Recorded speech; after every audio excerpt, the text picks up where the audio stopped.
രക്ഷിതാക്കന്മാരോട് പറയാനുള്ള ഒരു ദിവസമാണ് ഇന്ന്.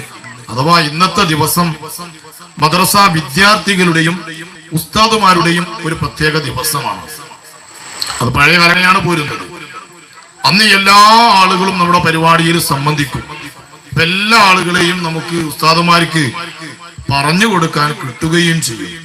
ഇൻഷാ അല്ലാഹ് നമ്മുടെ സ്ഥാപനത്തിന്റെ തുടക്കം മുതലുള്ള ഉസ്താദാണ്, സദർ ഉസ്താദാണ് മുജീബ് ഉസ്താദ്.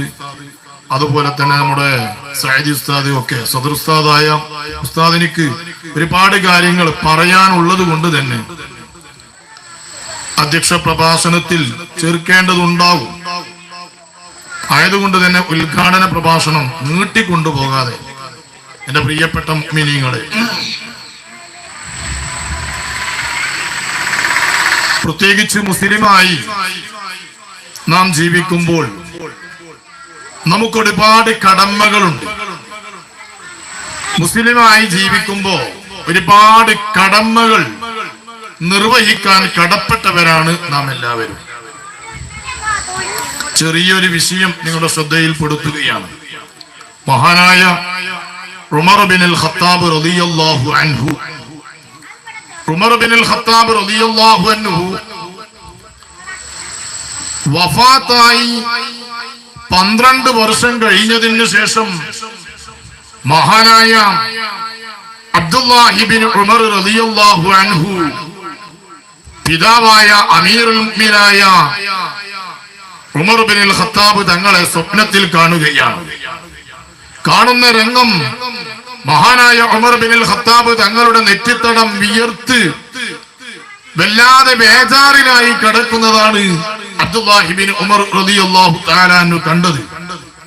ആ സമയത്ത് മകനായ അബ്ദുല്ലാഹി ബിൻ ഉമർ റളിയല്ലാഹു അൻഹു പിതാവിനോട് ചോദിക്കുന്നു, ഉപ്പ, നിങ്ങൾ വഫാത്താകുന്ന സമയത്ത് നിങ്ങളുടെ നെറ്റിത്തടം വിയർത്തിരുന്നില്ലല്ലോ, ഇങ്ങനത്തെ ഒരു ബേജാറുണ്ടായിരുന്നില്ലല്ലോ, എന്താണ് ഉപ്പ നിങ്ങൾക്ക് സംഭവിച്ചത് എന്ന് മകനായ അബ്ദുല്ലാഹി ബിൻ ഉമർ റളിയല്ലാഹു തആല അൻഹു അമീറുൽ മുഅ്മിനായ ഇസ്ലാമിന്റെ റിപ്പബ്ലിക്കിന്റെ രണ്ടാമത്തെ ഖലീഫയായ ഉമർ ബിനുൽ ഖത്താബ് റളിയല്ലാഹു അൻഹുവിനോട് ചോദിക്കുമ്പോൾ മഹാനായ ഉമർ ബിനുൽ ഖത്താബ് റളിയല്ലാഹു അൻഹു മകനായ അബ്ദുല്ലാഹി ബിൻ ഉമർ തങ്ങളോട് പറയുകയാണ്, ഓ അബ്ദുല്ലാഹി ബിൻ ഉമർ, ഞാൻ മക്കയിൽ ഭരണം നടത്തിയ സമയത്ത് യൂഫ്രട്ടീസ് നദിയുടെയും ടൈഗ്രീസ് നദിയുടെയും ഇടയിൽ ഒരു പാലമുണ്ടായിരുന്നു. ആ പാലത്തിന്റെ മുകളിലുള്ള കൈവരി ഒന്നോ രണ്ടോ പൊട്ടിപ്പോയപ്പോൾ ആ കൈവരിയിലൂടെ ഒരു ആട്ടിൻകുട്ടി തായോട്ടി ചാടി. ആട്ടിൻകുട്ടി തായോട്ടി ചാടി ആ ആട്ടിൻകുട്ടിയുടെ കൈ പൊട്ടുകയുണ്ടായി. ആ കൈ പൊട്ടിയ സംഭവം മലായികത്തുകൾ എന്നോട് ചോദിക്കുകയാണ്, ഇത് നിങ്ങളുടെ ഭരണകാലഘട്ടത്തിൽ സംഭവിച്ചതാണ്. നിങ്ങൾ ആ കൈവരി നന്നാക്കാത്തത് കൊണ്ട് തന്നെ ആട്ടിൻകുട്ടി തായോട്ടി ചാടി ആ ആടിന്റെ കൈ നഷ്ടപ്പെട്ടു പോയി. അതിന്റെ ഉത്തരവാദി നിങ്ങളാണ്. നിങ്ങളെ ഞങ്ങൾ എന്ത് ചെയ്യണമെന്ന് മലായികത്തുകൾ മഹാനായ അമീറുൽ മുഅ്മിനായ ഉമർ ബിനുൽ ഖത്താബ് റളിയല്ലാഹു അൻഹുവിനോട് ചോദിക്കുമ്പോൾ ഇത് ചോദിച്ചുകൊണ്ട് ഇങ്ങനെ ബേജാറിൽ നിൽക്കുന്ന രംഗമാണ് മകനായ അബ്ദുല്ലാഹി ബിൻ ഉമർ റളിയല്ലാഹു തആല അൻഹു കാണുന്നത്. എന്റെ പ്രിയപ്പെട്ട മുഅ്മിനീങ്ങളെ, ഞാൻ ഈ വിഷയം പറയുന്നത് നമുക്കേവർക്കും ഒരുപാട് ഉത്തരവാദിത്തങ്ങളുണ്ട്. ഉത്തരവാദിത്തങ്ങൾ പൂർത്തിയാക്കിയിട്ടില്ല ഇല്ലെങ്കിൽ നമുക്കറിയാം, അമീറുൽ മുഅ്മിനായ ഇസ്ലാമിന്റെ റിപ്പബ്ലിക്കിന്റെ രണ്ടാമത്തെ ഖലീഫയായ ഉമർ ബിനുൽ ഖത്താബ് റളിയല്ലാഹു അൻഹു, ഈ ഉമർ ബിനുൽ ഖത്താബ് തങ്ങൾ ആരായിരുന്നെന്നറിയോ? ഓരോ ദിവസവും രാത്രി വീട്ടിലേക്ക് എത്തിക്കഴിഞ്ഞാൽ മഹാനായ മുഹമ്മദുർ റസൂലുള്ളാഹി സ്വല്ലല്ലാഹു അലൈഹി വസല്ലമ തങ്ങൾ പറഞ്ഞു, ഹാസിബു ഖബല അൻ തുഹാസബു, നിന്നെ ചോദ്യം ചെയ്യുന്നതിന്റെ മുമ്പ് നീ സ്വന്തമായി കൊണ്ടൊരു വിചാരണ നടത്തണം. നിന്നെ വിചാരണ ചെയ്യുന്നതിന്റെ മുമ്പ് നിന്നെ നീ സ്വയമായി കൊണ്ടൊരു വിചാരണ നടത്തണം. ഇത് മഹാനായ മുഹമ്മദുർ റസൂലുള്ളാഹി സ്വല്ലല്ലാഹു അലൈഹി വസല്ലമ തങ്ങൾ പറഞ്ഞപ്പോൾ ഉമർ ഇബ്നുൽ ഖത്താബ് തങ്ങൾ ഓരോ ദിവസവും രാത്രി കടന്നുറങ്ങുന്നതിന് മുമ്പ് ഞാൻ എന്ത് കാര്യം ചെയ്ത കാര്യത്തെ സംബന്ധിച്ചുകൊണ്ട് സ്വന്തം കയ്യിലുള്ള ചാട്ടവാറ് കൊണ്ട് ശരീരത്തെ അടിക്കാറുണ്ടത്രേ. മഹാനായ ഉമർ തങ്ങൾ വഫാത്തായി മയ്യത്ത് കുളിപ്പിക്കാൻ വേണ്ടി കൊണ്ട് സ്വഹാബത്ത് വന്ന് ശരീരത്തിലുള്ള തുണി അങ്ങ് നീക്കിയപ്പോ ശരീരത്തിൽ ആകമാനം ചാട്ടവാറിന്റെ അടി കണ്ടപ്പോൾ സ്വഹാബത്തിൽ അബ്ദുല്ലാഹി ഇബ്നു ഉമർ തങ്ങളോട് ചോദിക്കുമ്പോ അബ്ദുല്ലാഹി ഇബ്നു ഉമർ തങ്ങൾ പറയുകയാണ്, ഉപ്പ എല്ലാ ദിവസവും രാത്രി സ്വന്തം ശരീരത്തെ വിചാരണ നടത്താറുണ്ട്. ഖബറിലേക്ക് വെക്കപ്പെട്ട് ഖബറിൽ നിന്ന് വിചാരണ നടത്തുന്നതിന്റെ മുമ്പ് ഇവിടുന്ന് തന്നെ വിചാരണ ശരീരത്തെ ചെയ്തുകൊണ്ട് വഫാത്തായി പോയ ഉമർ ഇബ്നുൽ ഖത്താബ് റളിയല്ലാഹു അൻഹു 12 വർഷം കഴിഞ്ഞിട്ട് സ്വപ്നത്തിൽ കണ്ട മകൻ ഈ ബേജാറിലാണ് ഉപ്പയെ ഖബറിൽ കാണുന്നത്. പ്രിയപ്പെട്ട മുഅ്മിനീങ്ങളെ, അത്രമാത്രം വലിയ സംഭവങ്ങളാണ് നാം ഏറ്റെടുക്കുന്ന ഉത്തരവാദിത്തങ്ങൾ പൂർത്തിയാക്കിയിട്ടില്ലെങ്കിൽ അല്ലാഹു നമ്മെ ചോദ്യം ചെയ്യും.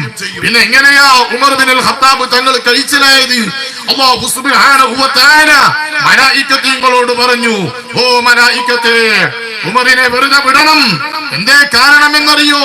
മദീന പള്ളിയിലേക്ക് ഉമർ ഇബ്നുൽ ഖത്താബ് തങ്ങൾ ചെന്നപ്പോ കുറച്ച് കുട്ടികൾ 2 പട്ടിക്കുട്ടികളെ കൊണ്ട് കളിക്കുന്നത് മഹാനായ ഉമർ ഇബ്നുൽ ഖത്താബ് തങ്ങളുടെ ശ്രദ്ധയിൽപ്പെട്ടപ്പോ അങ്ങോട്ട് മഹാനായ ഉമർ ഇബ്നുൽ ഖത്താബ് ചെല്ലുകയും ചെന്നിട്ട് ആ കുട്ടികളോട് ചോദിച്ചു, ഓ കുഞ്ഞുമക്കളെ, നിങ്ങൾ എവിടുന്നാ ഈ കുട്ടികളെ കൊടുന്നത്? ഈ പട്ടിക്കുട്ടികളെ നിങ്ങൾ എവിടുന്നാ എടുത്തു കൊടുന്നത്? ഈ കുട്ടികൾ പാല് കുടിക്കുന്ന സമയമാണല്ലോ, ഇവരെ നിങ്ങൾ എന്തിനു കൊടുന്നു എന്ന് മഹാനായ ഉമർ ഇബ്നുൽ ഖത്താബ് തങ്ങൾ ആ കുട്ടികളോട് ചോദിക്കുകയും കുട്ടികൾ ആ പട്ടിക്കുട്ടികളെ കൊടുന്ന സ്ഥലം കാണിച്ചു കൊടുത്തപ്പോൾ ഈ പട്ടിക്കുട്ടികളെ അങ്ങോട്ട് ആ പട്ടിക്കുട്ടികളുടെ ഉമ്മയിലേക്ക് പാല് കുടിപ്പിക്കാൻ വേണ്ടി കൊണ്ടുപോയി ഇട്ടുകൊടുത്ത കാരണത്താൽ തന്നെ അല്ലാഹു സുബ്ഹാനഹു വ തആല മലായികത്തോട് പറഞ്ഞു, ഓ മലായിക, ഉമർ തങ്ങളെ നിങ്ങൾ വെറുതെ വിടണം. നിങ്ങൾ ആ കാണുന്ന വലിയ മാളികയുണ്ടല്ലോ, അതിലേക്ക് ഉമർ തങ്ങളെ ആക്കി കൊടുക്കണമെന്ന് മഹാനായ ഇസ്ലാമിന്റെ റിപ്പബ്ലിക്കിന്റെ 2ാമത്തെ ഖലീഫ ഉമർ ഇബ്നുൽ ഖത്താബ് തങ്ങളെ ആ സ്വർഗത്തിലേക്ക് കടത്തിവിടണമെന്ന് മലായികത്തോട് പറയുകയാണ്. പ്രിയപ്പെട്ട മുഅ്മിനീങ്ങളെ, ഞാൻ പറഞ്ഞു കൊണ്ടുവന്നത് ചെറിയ കാര്യമുണ്ടായാൽ നമുക്ക് രക്ഷപ്പെടാൻ സാധിക്കും. എന്നാലോ വലിയ ചെറിയ കാര്യങ്ങൾ ഉണ്ടായാൽ നമുക്ക് രക്ഷപ്പെടാൻ വളരെ സുഖകരമാണ്, അത്രയും ചെറിയ കാര്യങ്ങളെ കൊണ്ട്. എന്നാൽ ഉത്തരവാദിത്തങ്ങൾ പൂർത്തിയാക്കാത്തവരാണെങ്കിൽ പള്ളിയുടെയും മദ്രസയുടെയും ഭരണം ഏറ്റെടുത്ത് അതല്ലെങ്കിൽ അതിന്റെ സ്ഥാപനങ്ങളിൽ ജോലികൾ ഏറ്റെടുത്ത് ജോലികൾ ചെയ്യുന്നവരും കമ്മിറ്റി ഭാരവാഹികളും എല്ലാവരും സംഘടനയുടെ നേതൃത്വം വഹിക്കുന്നവരാണെങ്കിലും എവരാണെങ്കിലും ഉത്തരവാദിത്തം നിറവേറ്റിയിട്ടില്ലെങ്കിൽ ഇതുപോലത്തെ പ്രയാസങ്ങൾ നമുക്ക് നേരിടും. അല്ലാഹു തആല കാത്തുരക്ഷിക്കുമാറാകട്ടെ. ഉത്തരവാദിത്തം പൂർത്തിയാക്കുന്ന കൂട്ടത്തിൽ അല്ലാഹു തആല നമ്മെ പെടുത്തി തരുമാറാകട്ടെ. പ്രിയപ്പെട്ട മുഅ്മിനീങ്ങളെ, ഈ പരിപാടി ഉദ്ഘാടനം ചെയ്തുകൊണ്ട് ഞാൻ അവസാനിപ്പിക്കുകയാണ്. ഇവിടെ നമ്മളുടെ പ്രഭാഷണത്തിന്റെ ഒരു സമയം അല്ല, എന്നാലും ഇങ്ങനെ ഒരു പരിപാടി സംഘടിപ്പിക്കുമ്പോൾ 1-2 കാര്യങ്ങൾ മഹാന്മാരെ സംബന്ധിച്ച് പറഞ്ഞില്ലെങ്കിൽ അതൊരു അദബുകേടാവും എന്ന് മനസ്സിലാക്കിയിട്ടാണ് ഒരു വിഷയം മാത്രം നിങ്ങളുടെ ശ്രദ്ധയിൽപ്പെടുത്തിക്കൊണ്ട് ഇന്നാ ഫതഹ്നാ ലക ഫത്ഹൻ മുബീന എന്ന വിശുദ്ധ ഖുർആൻ വാക്യത്തോടു കൂടെ ഈ യോഗം ഉദ്ഘാടനം ചെയ്തുകൊണ്ട് നിർത്തുന്നു. അസ്സലാമു അലൈക്കും വറഹ്മത്തുള്ളാഹി വബറകാതുഹു.